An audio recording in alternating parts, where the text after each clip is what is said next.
생방송 뉴스는 흔들리면 안 되는 자리다. 속보가 들어와도 화면이 잠깐 끊겨도 앵커는 목소리와 표정을 유지한다. 숫자와 사실이 오가는 시간 감정은 뒤로 물러난다. 그래서 사람들은 뉴스 스튜디오를 특별한 공간으로 기억한다. 웃음이 아닌 정돈된 표정 과장이, 아닌 절제된 문장 눈물이 아닌 침착함이 통용되는 곳. 그런데 그날 정돈된 표정이 먼저 무너졌다. 사실을 전달하던 목소리의 끝이 미세하게 떨렸다. 카메라 밖에서 커들 외치던 제작진의 숨이 갑자기 거칠어졌다. 그리고 모든 게 시작된 건 누군가의 거대한 외침도 아니었다. 단지 한 사람이 부모님을 향해 깊이 몸을 숙인 순간이었다. 박지연이 부모님께 올린 간절한 큰절. 그 절은 감사합니다 라는 말보다 더 오래 남았다. 스튜디오의 공기는 그 한 번의 동작으로 달라졌고 생방송의 시간은 잠깐 멈춘 것처럼 느껴졌다. 죄송합니다. 그리고 감사합니다. 한 사람이 바닥을 향해 몸을 숙이는 동안 많은 사람들의 마음속에 묻어두었던 장면들이 동시에 떠올랐다. 늦게 귀가하던 밤 용돈을 쥐어주며 웃던 손 아무 말 없이 뒤에서 등을 떠밀어주던 뒷모습, 그리고 괜찮다는 말로 모든 걸 덮어두었던 부모의 시간.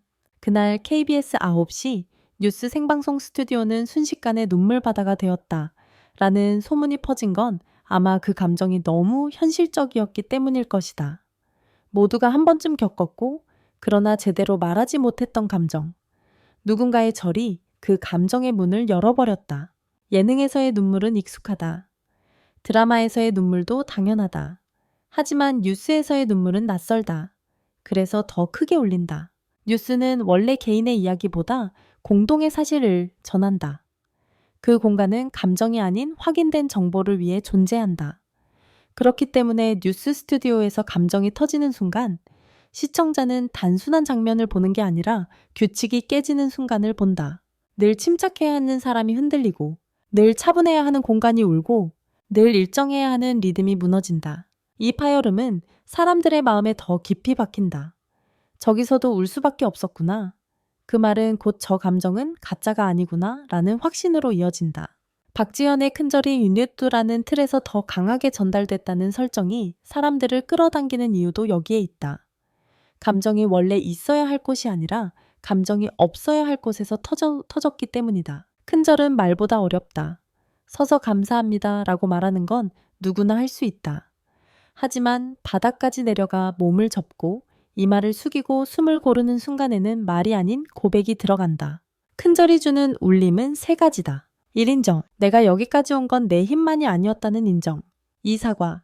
몰랐거나 늦었거나 표현하지 못했던 시간에 대한 사과. 3. 약속. 이제는 내가 지키겠다는 약속. 그래서 큰절은 감사의 표현을 토니면서 동시에 관계의 재정렬이다.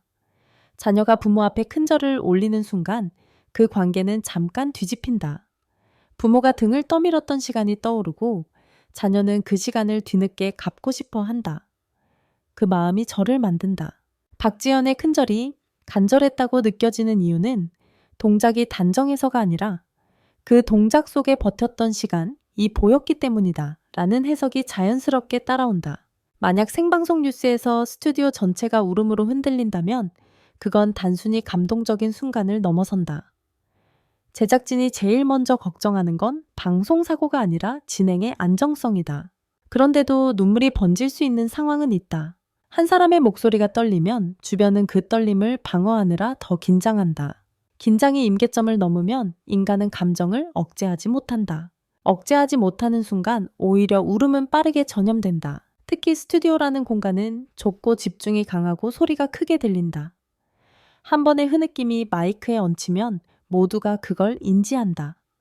인지한 순간부터는 감정을 숨기기가 더 어려워진다. 들켰다는 생각이 오히려 감정을 증폭시킨다. 그렇게 감정이 퍼지면 제작진은 두 가지 중 하나를 선택해야 한다. 감정을 끊고 방송의 규칙을 지킬 것인가? 감정을 허락하고 순간의 진정성을 살릴 것인가? 이 선택은 굉장히 어렵다. 하지만 사람들은 종종 정답을 안다. 그 순간 감정이 진짜라면 억지로 끊는 것보다 짧게라도 존중하는 편이 더 안전하다. 시청자는 완벽한 진행보다 살아있는 인간을 더 오래 기억하기 때문이다. 사람들이 정말 궁금해하는 건 눈물이 아니다. 그 눈물을 만든 이유다. 큰절은 대개 특별한 계기에서 나온다. 큰 무대를 마친 직후, 오랜 그 꿈이 이루어진 순간, 가족에게 미안했던 시간이 폭발하는 순간, 혹은 말로는 도저히 담을 수 없는 감사를 전하고 싶을 때, 만약 박지연이 생방송 뉴스라는 자리에서 큰절을 선택했다면 그 선택에는 분명한 메시지가 숨어 있다. 이건 단순한 이벤트가 아니다. 내 인생의 핵심은 여기다. 내가 말하고 싶은 가장 중요한 건 부모님이다. 사람들은 그 메시지에 반응한다. 왜냐하면 우리는 모두 마음속에 말하지 못한 감사를 갖고 있기 때문이다. 앵커는 직업적으로 가면을 쓴다.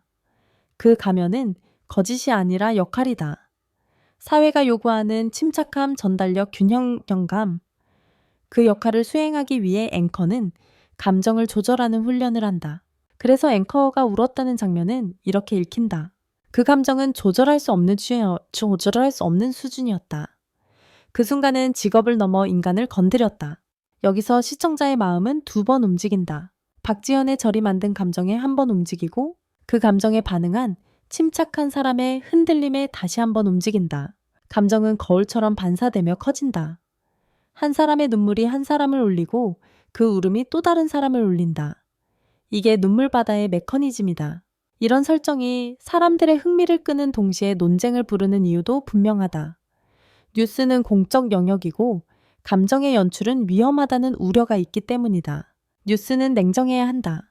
감정이 사실을 덮으면 안 된다. 개인의 사연이 뉴스의 공공성을 흐릴 수 있다. 이 지적은 충분히 타당하다. 하지만 반대로 사람들이 이런 장면을 보고 싶어 하는 이유도 있다. 뉴스도 결국 사람이 한다. 공공성은 차가움이 아니라 진정성에서 나온다. 삶의 중요한 장면이 꼭 예능에만 있어야 하냐. 결국 핵심은 감정의 존재가 아니라 감정의 방식이다. 감정이 사실을 흐리면 문제지만 감정이 사실을 더 깊이 이해하게 만들면 의미가 있다. 큰절은 누군가를 공격하지 않는다. 누군가를 깎아내리지 않는다. 사실을 왜곡하지 않는다. 그저 감사를 표현한다. 그래서 이 장면은 논쟁 속에서도 비교적 안전한 감정으로 읽힐 여지가 있다. 그 감정이 너무 많은 사람들의 마음에 닿았기 때문에 시청자 반응이 갈리는 지점, 감동 대 과잉, 이런 장면이 퍼지면 반응은 보통 둘로 갈린다. 정말 사람 냄새 났다. 진심이 느껴졌다. 나도 부모님 생각이 났다. 오히려 뉴스가 더 따뜻해졌다. 뉴스에서 이건 과했다. 감정이 너무 앞섰다. 프로그램 성격이 흐려졌다. 연출 같아서 부담스러웠다. 두 반응 모두 이해된다. 감정은 언제나 해석을 낳는다. 하지만 시간이 지나면 강하게 남는 건 보통 첫 번째다. 사람들은 규칙보다 기억을 선택하고 기억은 감정에 붙어서 오래간다. 제작진이 진짜로 무너지는 순간 한 번도 말하지 못한 이야기를 마주할 때 제작진은 수많은 감동 장면을 본다. 그들은 감동에 익숙하다. 그런 제작진이 울었다면 그건 단지 장면이 예뻐서가 아니다. 제작진이 무너지는 순간은 보통 이럴 때다.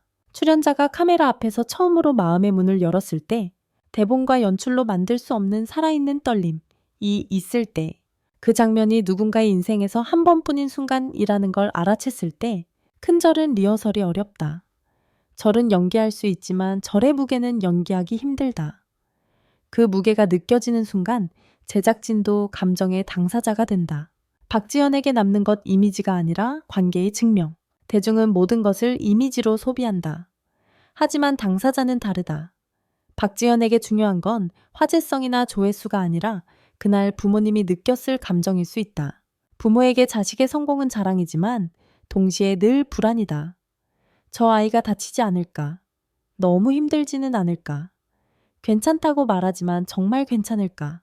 큰절은 그 불안을 잠깐 내려놓게 하는 행위다. 엄마, 아빠, 나 괜찮아. 나 여기 있어. 나 잘 버티고 있어. 그 메시지가 전달되면 부모는 울 수밖에 없다. 그 울음은 슬픔이 아니라 안도의 울음이다.